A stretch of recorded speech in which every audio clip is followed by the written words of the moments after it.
Dios ha sido bueno, bueno es Dios. Muy buenos días, tomen asiento por favor. Tito capítulo 3 en su Biblia. Tito capítulo 3.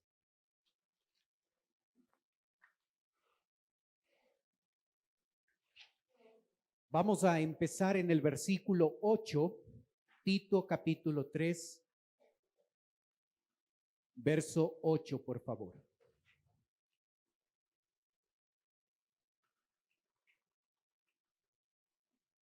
La Biblia dice: palabra fiel es esta, y en estas cosas quiero que insistas con firmeza, para que los que creen en Dios procuren ocuparse en buenas obras. Estas cosas son buenas y útiles a los hombres, pero evita las cuestiones necias y genealogías y contenciones y discusiones acerca de la ley, porque son vanas y sin provecho. Al hombre que cause divisiones después de una y otra amonestación, deséchalo, sabiendo que el tal se ha pervertido y peca y está condenado por su propio juicio. En el capítulo 1, verso 12, se nos mostró a nosotros que una característica de las personas que estaban escuchándole a Pablo este mensaje, una de las características era que eran ociosos. Así es que debemos entender ese concepto para darle el énfasis que tiene a este llamamiento a las buenas obras. El creyente allí en las iglesias, los creyentes allí en las iglesias de la isla de Creta, eran creyentes que se caracterizaban por ser ociosos. Era una marca de la comunidad, de la gente que vivía allí en la isla de Creta. Y esa característica de ociosidad, el apóstol quiere que sea desechada y que ellos en verdad se dediquen a las buenas obras. Estas buenas obras, ¿en qué áreas deben observarse? Y como siempre, las palabras de la Biblia deben ser entendidas en su propio contexto, para no poner nuestra opinión, sino dejar que la Biblia se autodefina. La Biblia ha hablado del comportamiento que el creyente debe tener en su familia. La Biblia ha dicho del comportamiento que el creyente debe tener en su iglesia. La Biblia ha dicho el comportamiento que el creyente debe tener en su trabajo, y la Biblia ha dicho el comportamiento que el creyente debe tener como ciudadano de su país. Así es que en esas 4 áreas, familia, iglesia, trabajo y comunidad, es donde se debe enfatizar las buenas obras. Nosotros debemos observar buenas obras, nosotros debemos tener buenas obras en nuestro hogar, en nuestro trabajo, en nuestra iglesia, en nuestro país, en nuestra comunidad. Eso es lo que el texto está diciendo. Se nos dice, procura ocuparte. Pablo escoge muy bien el verbo. Y lo que él está diciendo es, procura constantemente ocuparte. Esto no es algo que debe ser algo aislado. Cuando me levanto espiritual un día y quiero enfocarme en las cosas del Señor, y ahí sí quiero hacer su voluntad, pero es una cosa esporádica. El texto está hablando de algo que debe convertirse en un hábito en mi vida, de manera habitual, de manera constante, de manera recurrente. Nosotros debemos observar que nuestras buenas obras se enmarcan en nuestra familia, en nuestra iglesia, en nuestro trabajo, en nuestra comunidad. Una de las cosas que pasa al creyente es el desequilibrio en estas áreas. Y a veces el creyente puede estar muy enfocado en las buenas obras que él está haciendo, en su familia. Y descuidando que esas buenas obras deben ser hechas también en el trabajo o deben ser hechas en la iglesia y en la comunidad. Y a veces lo que le puede pasar al creyente es que es muy activo en su rol profesional y muy ocioso en su rol familiar o de iglesia. Puede pasar lo opuesto. Es muy activo en su rol de iglesia y muy ocioso en su rol familiar o en su rol comunitario o en su rol laboral. ¿En qué área? Cuando tú tienes que evaluar, cuando cada uno de nosotros tenemos que evaluar nuestra vida, ¿en cuál de las 4 áreas yo puedo detectar una constancia en mi vida de buenas obras y puedo detectar una constancia de ociosidad en otras áreas? Soy muy bueno en mi trabajo, y es algo que en términos generales nos pasa a los hombres. Muy buenos trabajadores, hacemos lo que tenemos que hacer, trabajamos muchas horas, nos enfocamos mucho en lo que es el trabajo. Y muy ociosos en lo que tiene que ver con familia y lo que tiene que ver con iglesia. ¿Observas? Debemos ser equilibrados. Se deben notar las buenas obras en la casa, en el trabajo, en la comunidad, en la iglesia. No debemos dar prioridad a una área en desmedro de la otra. Así es que este llamamiento a las buenas obras debe ser algo que lo integramos en estas 4 áreas que el apóstol Pablo está motivando a los creyentes a que puedan mejorar en su vida espiritual y no dejar que alguna de estas áreas se enfatice las buenas obras en desmedro de otra área en nuestra vida. ¿En qué área eres tú ocioso? ¿En qué área necesitas ajustar tu vida para decir, ok, yo estoy haciendo buenas obras aquí, en mi casa? Estoy haciendo buenas obras aquí en mi trabajo, en mi comunidad. Estoy haciendo buenas obras aquí en la iglesia. Ten cuidado que por enfatizar una, descuidamos otra. Yo soy un buen trabajador. Soy un ocioso en la iglesia. Asisto, escucho el mensaje y de ahí nada más. No me involucro en el servicio, no me involucro en usar los dones que Dios me ha dado para beneficio de la iglesia, para beneficio de otros. En esa área de mi vida, no. Soy muy activo en un área, en el trabajo, en la familia, en la comunidad, muy ocioso en la iglesia. O muy ocioso en la familia, muy activo en mi labor de trabajador.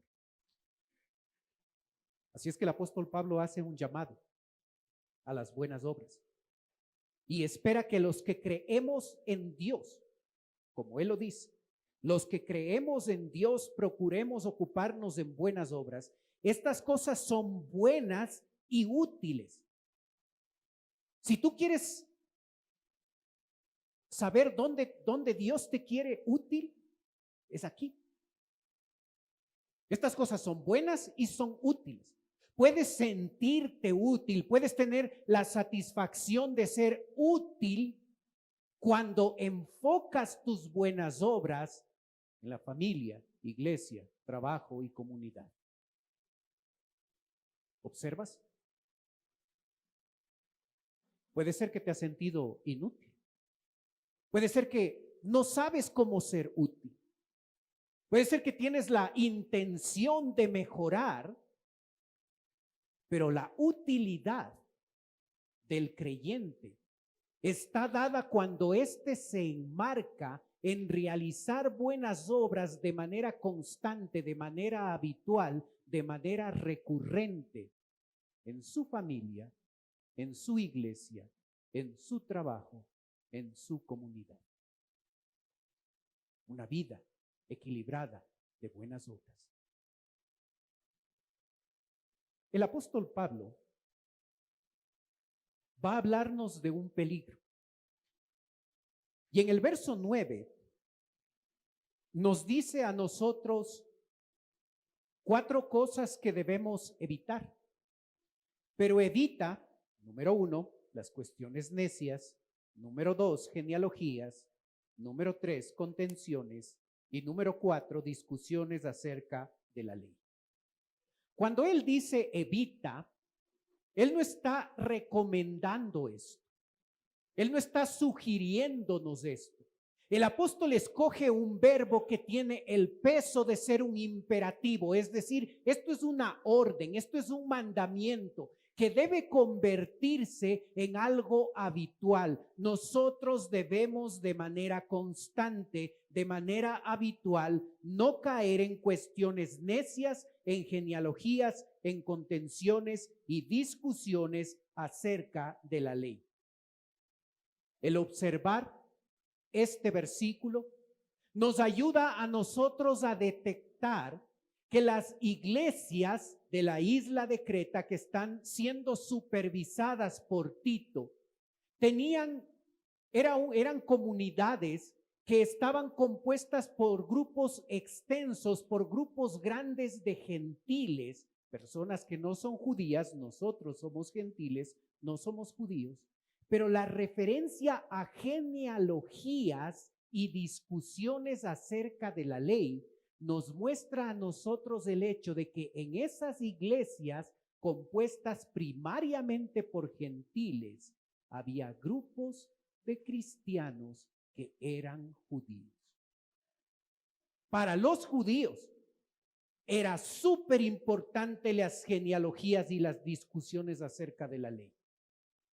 Y sabes, la palabra de Dios nos dice a nosotros de que debemos contender ardientemente por la doctrina, por la fe. Debemos contender ardientemente por la fe. Según Pedro, debemos hacerlo con mansedumbre y reverencia. Pero la Biblia nos manda a que nosotros tengamos convicciones fuertes, convicciones firmes en cuanto a la palabra de Dios. La palabra de Dios sí puntualiza lo que es blanco y negro, lo que es bueno y malo. Sí lo define con claridad. Y tú y yo no debemos vivir con convicciones de otros, con convicciones del pastor, con convicciones prestadas. Nuestro estudio de la palabra de Dios nos debe llevar a tener convicciones propias, las cuales estamos dispuestos a defender, contender ardientemente por la fe, por la doctrina. Pero dentro de ese parámetro de lo bueno y lo malo, hay un espectro de cosas que tienen que ver con gustos y preferencias. Y en esos gustos y preferencias, el creyente que no tiene cuidado puede darle a un gusto, puede darle a una preferencia particular un énfasis de importancia, a un énfasis de creer que es un mandamiento de Dios, dándole un peso que la propia Biblia no le da. Y ese tipo de cosas nos puede llevar a cuestiones necias. Al iniciarse esta iglesia, nuestra iglesia usaba un piano e himnos para cantar hace muchos años. Algunos de nosotros fuimos criados en ese contexto. Me encantan los himnos. Crecí por muchos años en ese contexto, solo himnos. Pero debo tener cuidado de que mi gusto personal no ponga yo el matiz de que esto es un mandamiento, porque no lo es. Tan buenos son los himnos como las otras canciones que cantamos. Si la letra está bien, está muy bien lo demás. Así es que ten cuidado de poner énfasis en algún gusto, en alguna preferencia. No, es que a la iglesia hay que ir de eterno. Ok, si quieres venir de terno, bienvenido. No hay problema. Si quieres venir con jeans, si quieres venir con falda, si quieres venir con pantalón, si quieres venir con ropa, con tal que el concepto de modestia, que sí es un mandamiento de la Biblia, esté presente allí. Entonces, no dejemos que nuestros gustos y nuestras preferencias nos lleven a nosotros a cuestiones necias, a discutir por cosas que creemos importantes, porque para nosotros son gustos importantes y preferencias importantes. Y hasta allí nomás debe llegar el gusto y la preferencia, y no poner un peso sobre ese gusto y preferencia y decir, no, es que la palabra de Dios lo ordena. La palabra de Dios no lo ordena. La palabra de Dios no lo manda. Está bien un piano, está bien una guitarra, está bien. Está bien un terno, está bien un jean, está bien. Mientras tengamos cuidado de la decencia, de la modestia que la palabra de Dios sí habla, está bien. Son gustos y preferencias. Y si nos ponemos a defender una posición que tiene que ver con un gusto y tiene que ver con una preferencia, y trato de imponer al otro y trato de hacer de esto una cuestión necia que tiene más importancia que la propia Biblia no le da, esto me lleva a promover la división. Luego habla de genealogías. Y para el judío era tan importante sus antepasados. Es que yo vengo mi antepasado es Abraham. Mi antepasado es David. Mi antepasado es la tribu de Benjamín, la tribu de Judá. Y para el judío era súper importante eso. A tal punto que se sentía orgulloso y lo que le llevaba a hacer eso es a observar al resto de personas, sobre todo gentiles, con desmedro. Ustedes no son el pueblo de Dios.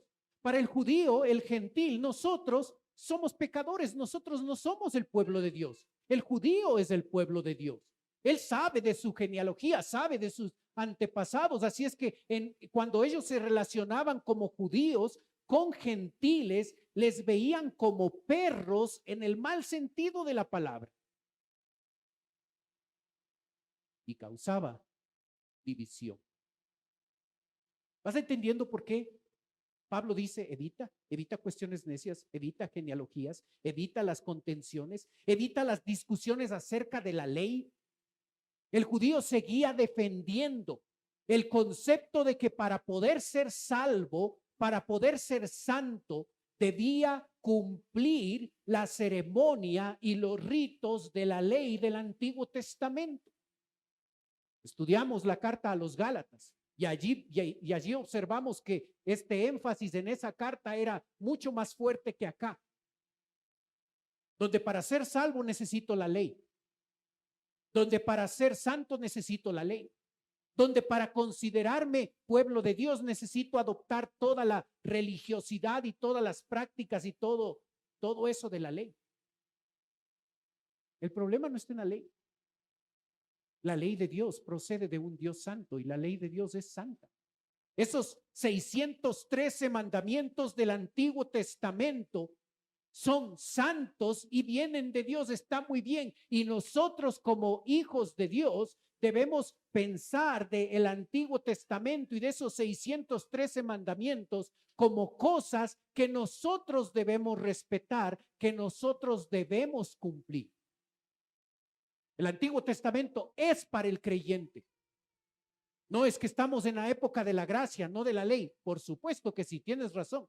Eso no significa que no debamos cumplir el Antiguo Testamento.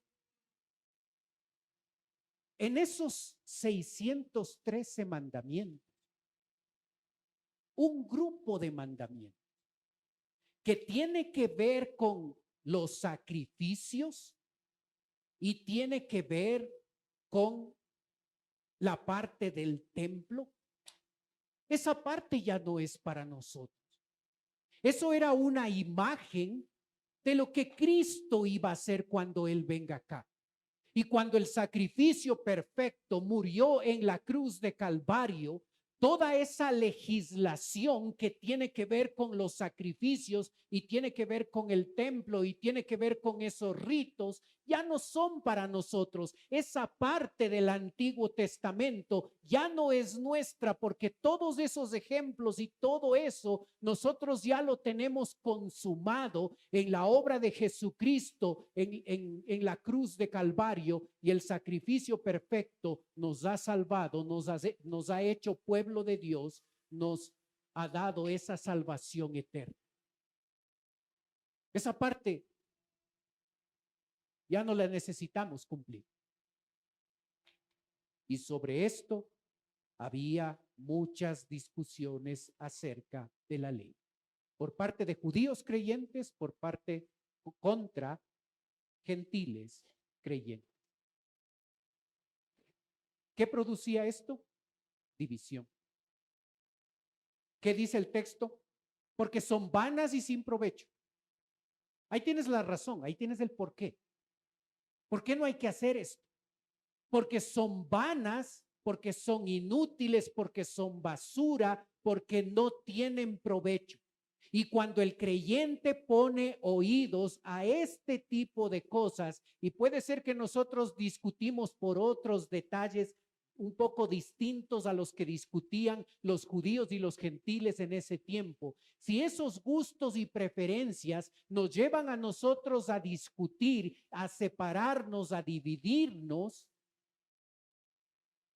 estamos haciendo exactamente lo que Dios desea que evitemos. Evita las cuestiones necias, genealogías, contenciones y discusiones acerca de la ley, porque son vanas y sin provecho. Creyente, ¿promueves la división? ¿Tus palabras promueven la división?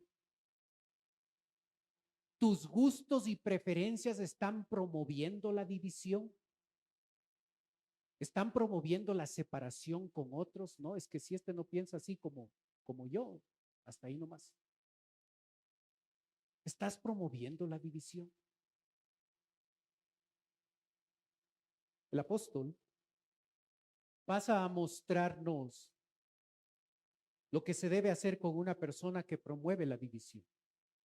Verso 10. Al hombre que cause divisiones, después de una y otra amonestación, desecha. Ese verbo deséchalo es un imperativo,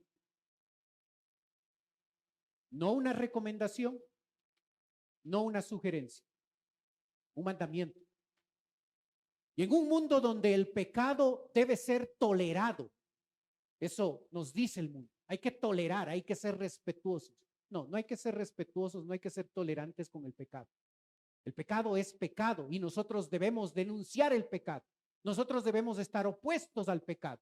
Nosotros debemos estar en contra del pecado, primero del pecado que nosotros cometemos. Debemos ser intolerantes con nuestro pecado. Eso dice el texto, deséchalo.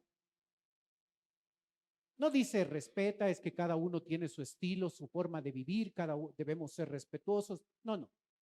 Adviértele, exhórtale, amonéstale una y otra vez.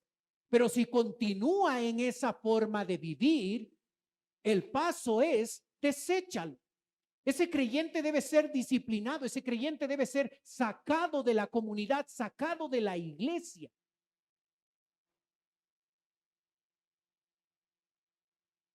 A lo largo de la historia de nuestra iglesia, algunos han pasado por el proceso de disciplina. Mateo 18 se nos dice cómo hacer. Y la mayoría de veces el proceso de disciplina ha concluido con una conversación privada entre el pecador y un líder, entre el pecador y el pastor. Y ahí ha terminado y por eso no te has enterado. Y así debe ser. Ahí queda. Pero cuando el pecador es testarudo, La Biblia dice que debemos llevarlo un paso más allá y un paso más allá. Y el último paso debe ser la disciplina pública. En un par de veces lo hemos hecho. No ser tolerante con el pecado. Cada uno de nosotros tenemos luchas. Cada uno de nosotros semanalmente, diariamente pecamos. Pero si el creyente reconoce su pecado, confiesa su pecado al Señor, le pide perdón, se arrepiente de a de veras, sigue adelante. Aquí habla de aquel que es rebelde, aquel que ha sido amonestado una y otra vez y después de ser amonestado una y otra vez, su estilo de vida llega a ser un mal ejemplo para la iglesia y lo que se debe hacer con esa persona es desecharla.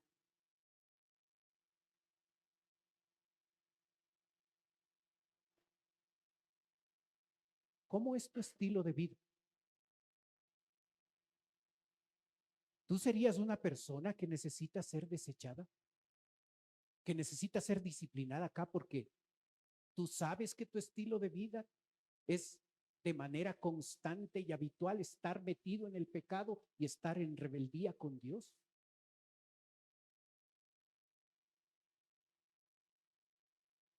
Y has llegado a ser tan inteligente que nadie se da cuenta,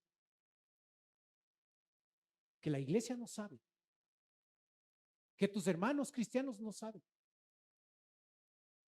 que tu amigo creyente ni se la sospecha que andas en eso.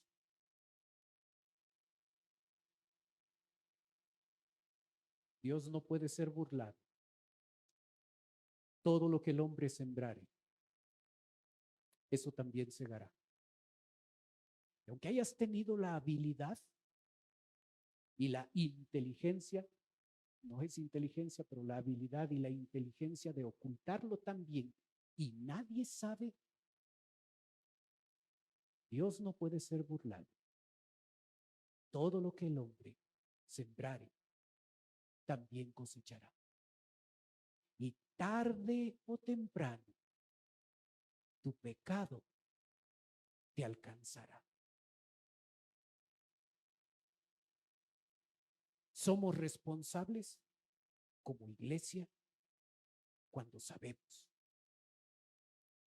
Pero hay mucho que no sabemos, porque no tenemos la capacidad de mirar el corazón de todos, ni nuestro propio corazón, porque es engañoso y perverso mucho más que cualquier otra cosa.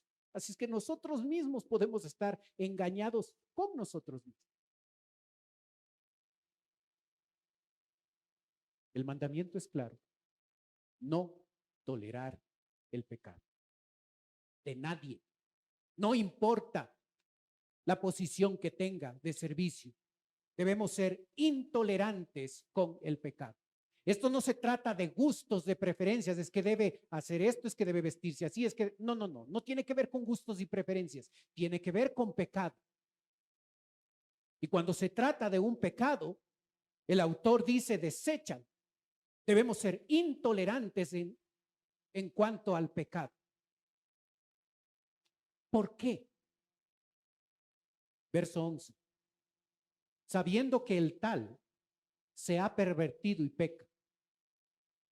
El tal se ha pervertido y peca.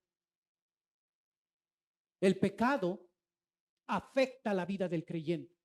Y cuando ese pecado se convierte en un hábito pecaminoso y el creyente está constantemente cayendo en eso y está en una situación de rebeldía en contra de Dios y no quiere dejar eso, ese creyente comienza a pervertir su vida, su manera de pensar, y es un creyente que es un mal ejemplo para otros, y porque es mal ejemplo para otros, debe ser sacado de la iglesia. Ese es el porqué. Y este es el resultado en la vida del creyente. Observa. Y está condenado por su propio juicio. Aquí no habla de condenación eterna, porque la palabra de Dios establece de manera concluyente que la salvación no se pierde. No depende de nosotros, depende de Él. Pero esa seguridad de salvación no debe llevarnos a vivir en pecado. Todo lo contrario, comprender lo grandioso de la salvación, de la misericordia y del amor a Dios, del amor de Dios a nosotros, debe ser la mejor motivación para cada uno de nosotros de vivir vidas santas, de vivir vidas correctas, vidas que le dan la gloria a Él.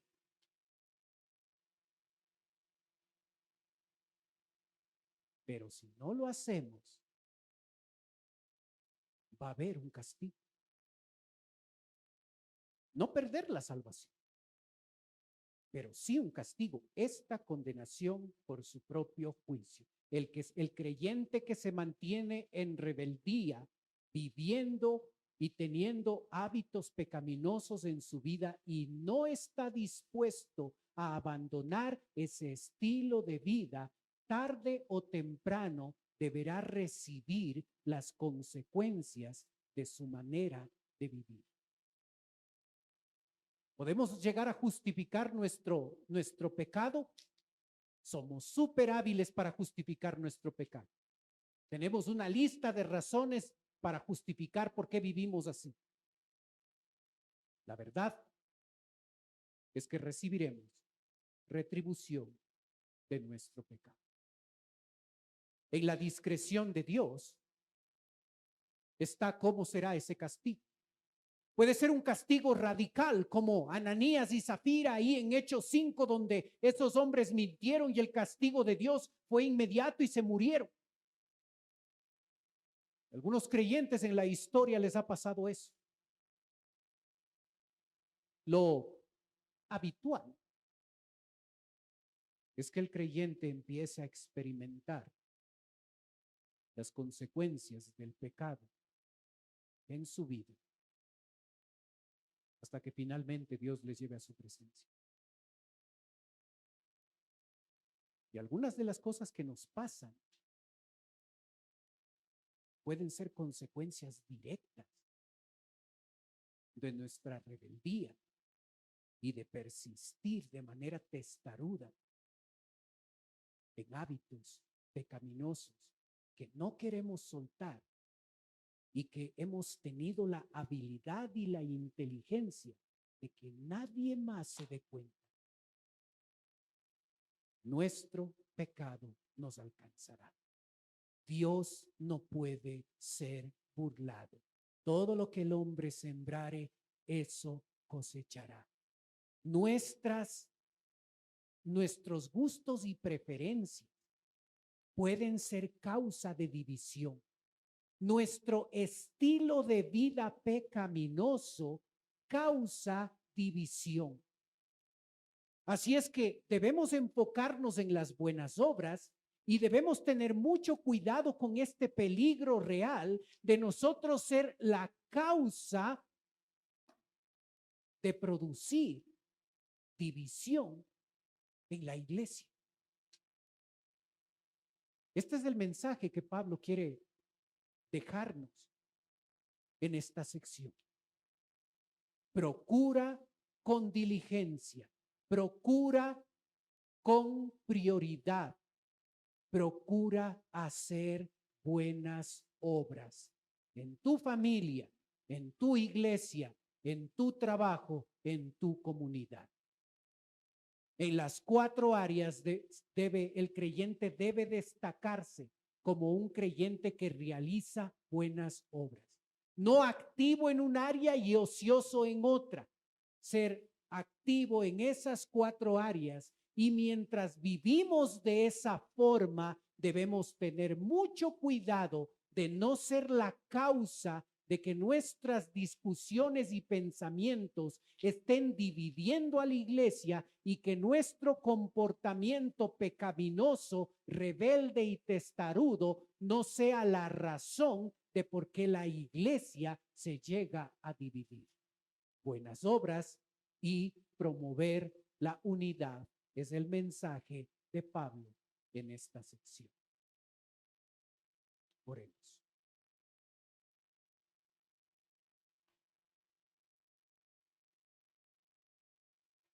Padre Celestial, queremos darte gracias por tu palabra, Señor.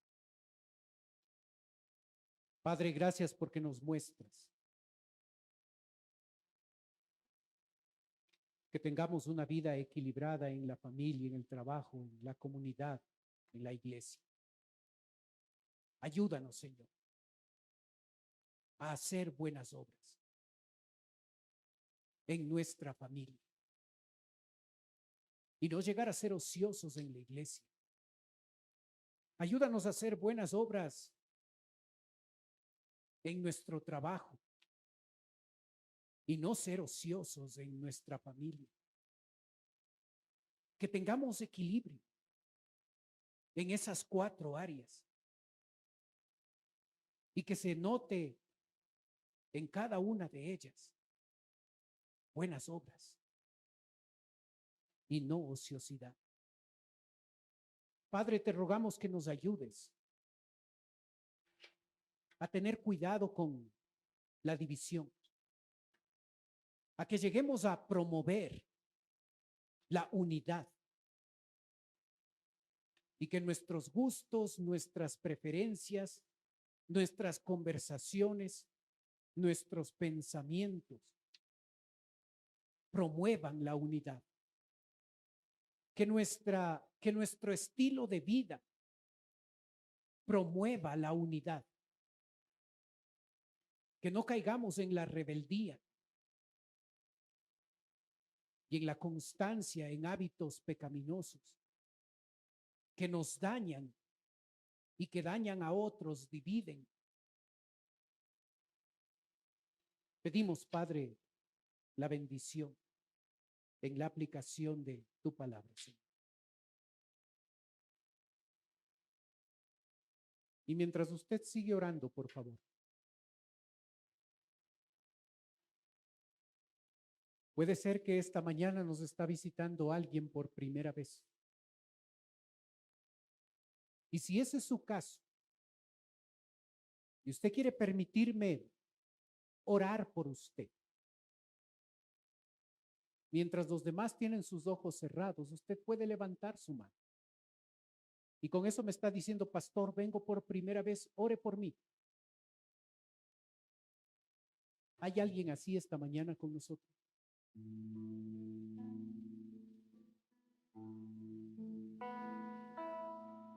Padre Celestial, estamos aquí tus hijos.